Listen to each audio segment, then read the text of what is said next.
Hello everyone and welcome to episode 4 of Inside the Gates. Where we're going to bring you all of the latest updates from this week, i.e. beginning, what even was this week? I don't know. 11th of August? Yes, that Something sounds like that? about right. There are no niceties here. We do not ask each other how we are. We do No. not check in. If you want to hear that, tune in on Tuesday. Actually, maybe we'll do a quick check-in. You good? Yeah, you good? Yeah, I'm good. Perfect. Thanks, there we guys. go. It is hot though, but we're not getting into it. It's It just is very hot. It is humid. It is like a Floridian night. But that being said, we're going to give you the latest updates with everything that is happening across Florida not and much. theme parks in the world. Go Yeah, on. not much has happened elsewhere in the world this week, so it's mainly Disney and Universal. Do you want to get started? Oh, go on then. One bit of news we've had from Disney World quite recently is Little Mermaid has now gone on to Lightning Lane. It has indeed. So, as most of you will know, Little Mermaid opened again in March, was it? Yes. Opened again in March. Brand new version of the Oh, show. no, May. Updated. No, it was May. May? It was May. It was- It's began with gonna an be M. May. But they basically brought out a new version of it. Basically, it had been closed pretty much since COVID.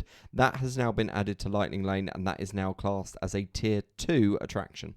Yes. Wonderful. So there That's you go. basically all there is about it. There's a Lightning Lane. Do you want me to carry on with my stuff or do you want to go over to Yeah, you? I mean, you can do, because I'm pretty sure we're going to cross over at certain Great. points. One thing they have released is the Food and Wine Festival menus. Already on it. Perfect. Already There on is it. a brand new booth coming this year called Gyozas of the Galaxy. Can I just say, well done, Disney, because I tell you what, the branding has been absolutely excellent. I think Yes. every single time that they've actually done a festival booth that's been new this year, so think about it, Yacht and Beach Scrub, Yes. Gyozas of the Galaxy, Fantastic. love it, branding, whoever's on branding, self 5, well done. Well done to you. Now they have got a French onion soup style dumpling, a buffalo style dumpling, and a street corn style dumpling. The street corn sounding good to me. Street corn is Street corn good. sound good to me. And there is another thing that's come to the menu this year, which does tickle my fancy. Go on. From the Swelled Showcase, which is the brand new liquid nitrogen frozen pumpkin cheesecake mousse. I tell you what, they are absolutely ravenous when it comes to using liquid nitrogen every single year. Yeah. Every single time. And I'm so here for it. And I tell you what, so for those of you that don't know, Food and Wine is opening on the 28th of August. So technically not next week, the week after from this recording. And that runs all the way until November 22nd. So there will be new booths. As we mentioned, Gyozas of the Galaxy. There are lots of things that are returning from last year. So there is still a meals fromage montage. So that is basically at the end of the booklet, you are able to collect, I think it's 5 or 6 cheese-based items and basically get like a little reward at the end of it. Normally like a little cheesecake in a cup. There are also brand new eats available. So from Coastal Eats, you can get a Peruvian ceviche. You can get buffalo-style dumplings, obviously, as Co's already mentioned. Cast iron seared river trout at Bramblewood Bites. A beef wagyu don in Japan. And pumpkin mascarpone ravioli from Forest and Field. Ooh, Honestly, yeah, it's one that of our sounds favourite good. festivals for food. It's what Epcot is basically made for. Absolutely love it. Yes. Go on. There is also an unexpected park closure coming up this month. 2, actually. Yes. Do you know what I'm talking about? Animal Kingdom, obviously. And Hollywood Studios. What? So on the 16th of August, so the day after this comes out, Hollywood Studios is closing early at 6 p.m, Why meaning would they there do will that? be no Phantasmic performance that night. Welcome to No Phantasmic. Yep, and then Animal Kingdom is the same, closing at 5 o'clock on the 28th of August. Why Disney is that, haven't Chloe? released why, Okay. but with the timings and the world, that makes everyone think that it's going to be just a private event that a company have bought out the park.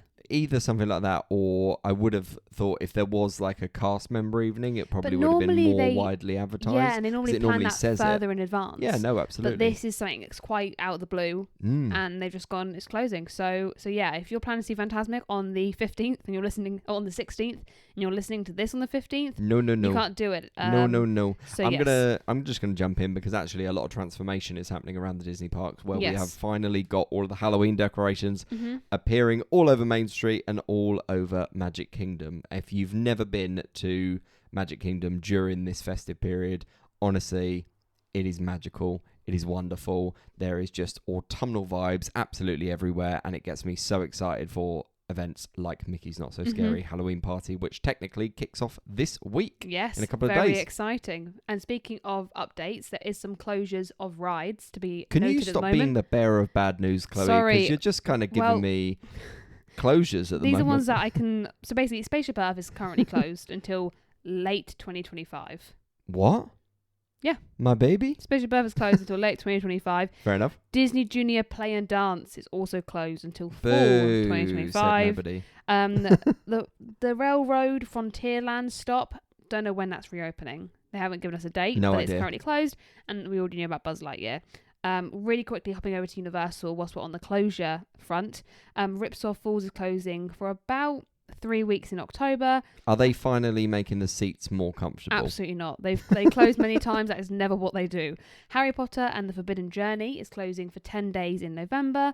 And then currently Skull Island, Reign of Kong from the 20th of August. So this month until the 3rd of September. Why do you think they're closing that? Do you think they're finally finalising things for them to be able to go back outside again? It now again? does go back outside. Thank goodness for that, because we've been missing it. Yeah, so those are the current closures, except for, of course, Ride Rocket permanently closes on the 18th of August. Exactly. Sad times. And the Mummy has just gone for a little 2-day closure, but it's reopened now. Yeah, little closures like that we can deal with. Longer closures, again, if you are going to the parks at any point within the next, I would say between now and the end of the year, please just double check on the official websites, because you'll be able to find everything. The other thing that I was going to say, so every single year Disney will update their park and hotel sort of collaboration, and basically just all of the hotel perks for being able to stay on property for 2026. I'll be honest, having scoured through pretty much most of it, not a huge amount has actually changed. So you do still get early park entry for pretty much all of the parks. There are extended evening hours again for deluxe guests, so if it's something that you're debating, then it's definitely worth it. You get free water park entry on the day that you check in, which was a brand new perk that was added actually this year. You've also got Lightning Lane access 7 days before arrival. They're actually doing an offer at the moment, whereas if you purchase a dining plan, you can get a 3 to 9 year old for free, depending on how many people are in your party, which is great.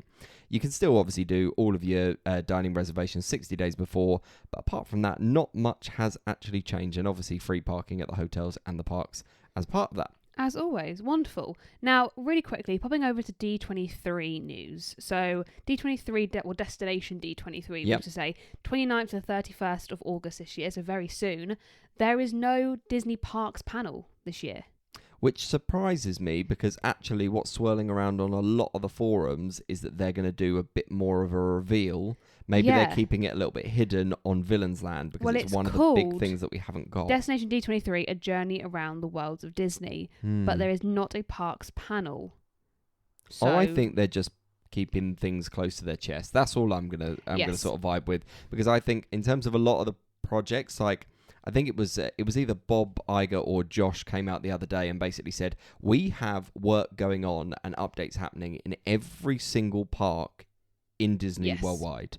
So there's so much going on. There needs to be a tangible timeline in terms of absolutely everything that's going on. For me, it is down to Villains Land, because I want to know, when are we breaking ground? Where's it going to go? Give me some more concept artwork. Like, those are the things that I'm kind of here for, because I'm seeing all the stuff going on with Monstropolis and the broken ground there. Like, tell me more. Yes, is all I'm going to say. One thing I'm going to mention, if you're going to Disney in the next week or two, just be warned that the Orlando area has put out a heat advisory. It is showing as feels like 105 to 109 Fahrenheit. That is 40.5 to 42.7 Celsius. Or nice and crispy. Very, very warm. Yes. So that is insane. Yes. I mean, it feels like. So it's not going to be actually that hot. Yeah, I know, but even still, I think like. the feels like and the humidity are the things that absolutely kill you in Orlando for sure. Absolutely. So please make sure that you're drinking lots of water, or just stocking up on margaritas, as Chloe will know better than anybody else. Yep. The other thing that I will say, I was reading an article yesterday, and basically the dining reservations went live for Beacon Barrel. And actually, the reservation system went down on that day. So it's caused an absolute calamity. So I apologise. No. Well, I don't apologise. Why are you apologising? I feel so sorry for anybody that was desperately waiting to be there on like the first week of Beacon Barrel and you weren't able, because the system itself actually went down. That just made me laugh quite a lot. So you said you're sorry, but then you just laughed at everybody. So yeah, what can I say? I'm like a Jekyll and Hyde of Disney parks and Universal parks. Other things that I will say, especially when it comes to Halloween Horror Nights, they have you beat me to it. Officially launched loads and loads of merchandise. Oh, no, I didn't know about that. Okay. Okay. So loads of the specific IP merchandise has been launched, which you can check out on loads of Universal blogs. However, they have got the artwork that's going to officially go on the T-shirts. And if you've watched any sort of Paging Mr. Morrow or Tim Tracker, you would have seen a particular frame with all the IPs on it. That is pretty much what is going to be the main artwork that we're seeing. Like the stained glass window. Yes.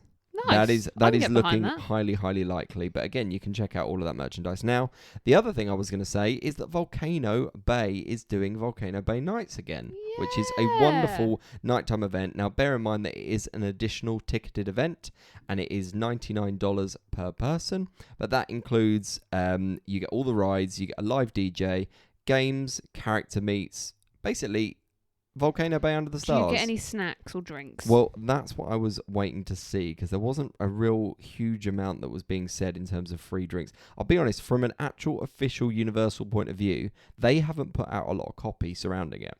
Okay. The only stuff that I've kind of got is from other Florida bloggers who are basically just going off the information of when they did the nights earlier this year. Okay. So again, like if you're thinking about meeting some favourite characters, then they are ranging from King Shrek, Julian, Fiona, Puss in Boots, Kitty Soft Paws, scary, Kitty Soft Paws, King Julian, Poppy Branch, Guy Diamond from Trolls. Yeah, and they're basically meeting around the beaches. So should we go see Shrek at Volcano Bay?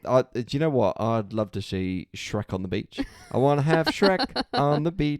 Speaking of Halloween Horror Nights, though, so it starts on the 28th of August. That does mean that Universal Studios will be closing early those days. So expect to leave the park between 4 and 5 o'clock, with the event usually kicking off about 6 p.m. roughly. Yeah. And then the Islands of Adventure Park, that will stay open later, normally around 8 p.m. And then obviously non-Halloween Horror Nights days, Universal Studios is still open till 7 p.m.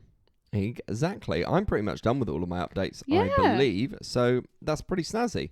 Now, we did pose a little bit of a question, and this question on our Instagram was a bit of a lead-in to what our episode is going to be on Tuesday. Would you like to take over, Chloe? Yes, so we asked you guys at home, what is the worst piece of advice you could give about doing an Orlando trip? Because our next episode is all about the worst advice for Orlando. So we'll cap on these, but I think some of these we also do talk about in the episode. Okay. So GB Mickey Waffle said buying tickets for every single park. You can't fit everything into one trip. So I think what they mean is doing like Universal, Busch Gardens, Disney, SeaWorld, Discovery Cove. If it's your first time going, especially first time, or just 2 weeks, I was going to say, you can't quick fit that update, all in comfortably. If you've got maybe 3 or 4 weeks, by all means. If you've got 2 weeks, stick to the main ones. Yeah. So Matt said he went with the sort of style that we went with, where it's like you actually say it like a fact. He said, "Don't bother staying on Disney property. It's not worth it."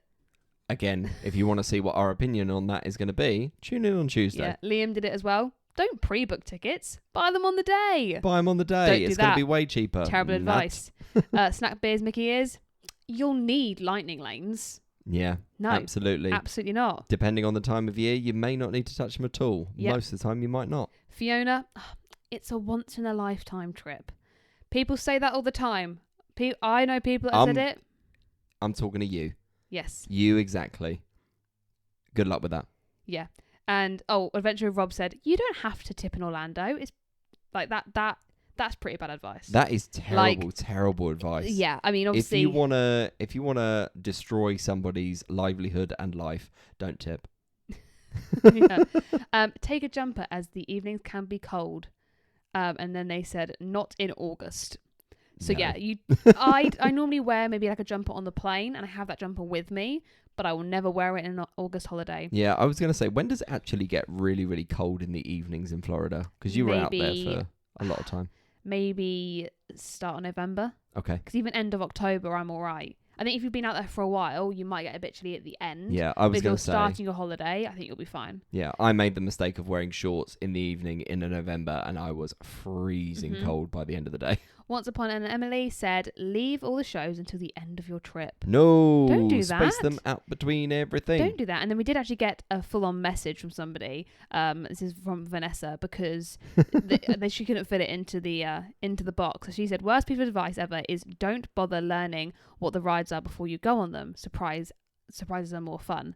which I kind of get. Mm-hmm. It is like a good idea to get an idea on what you're going on if you have certain rides you Even don't just like a general mechanism. Yes. Like know what the mechanism is. Yes. Don't watch full walkthroughs and ride-throughs, Yes. but carry on. Because her aunt and her sister, both in their late 60s, who thought Rock and Roll Roller Coaster was going to be like the E.T. ride, a nice, slow indoor track. They had enough time to pull down the harness, remove glasses, and wonder, what sort of cheese was that? Honestly, the best Specsavers advert practically writes itself. Wow. Which I'm like, that is pretty funny. That is arguably one of the best misinterpretations that I think I've ever heard about, going in with an expectation like that. Yep. That's unbelievable. But the same thing, like my sister Sophie, she's thinking about doing Halloween Horror Nights. Now, it won't be until next year, but she's not into horror things. So I said to her, maybe just watch a Tim Tracker video of what it's like in those houses. So I know she was watching them, was in the queue, about to go up to the house. She's like, oh yeah, no, I could do this. Then they get into the house, she'd be like, absolutely not. Gets inside, blaring music, massive sets, people jumping out at you. Nope. But I think if you're right with the right crowd, and if, like me, I've had a margarita, I think she'll be all right. No, I think exactly. she'll be okay. So that pretty much brings us to rounding off this episode. Again, thank you very much to everybody who has submitted anything for those worst pieces of advice. They were truly terrible, and thank you so much for that. But actually, if you want to get our opinion on the worst pieces of advice, then tune in on Tuesday for that big episode. I missed one more. Somebody said as well, Go on. Doing a allocation villa of anywhere in Orlando. Mm-hmm. Don't do that. No. Like, you can book Orlando big. Yeah, you can book certain complexes. That's okay. But if you're booking a random, like, you can get anywhere in Orlando, don't do that. Nope. No, stressful. Surprise, surprise, not good for you. Nope, not good. And actually, that is kind of a perfect way for us to round off.